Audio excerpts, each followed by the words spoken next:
Fiquem à vontade, vamos receber na histórica cidade de Piranhas o príncipe Dom João de Orleans e Bragança, governador de Alagoas, Teotônio Vilela Filho, deputado federal Benedito de Lira,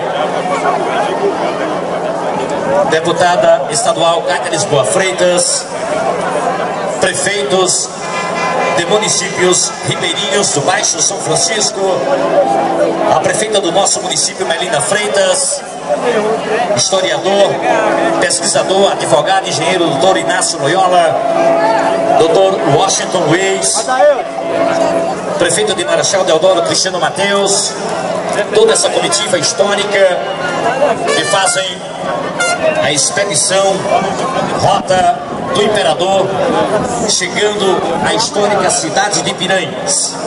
Momento histórico para o estado das Alagoas, para as cidades ribeirinhas de Alagoas e do estado de Sergipe.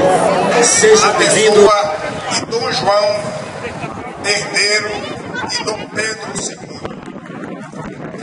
Fortalecer o turismo histórico para que o Brasil conheça as belezas naturais que nós temos no São Francisco. Casa Civil,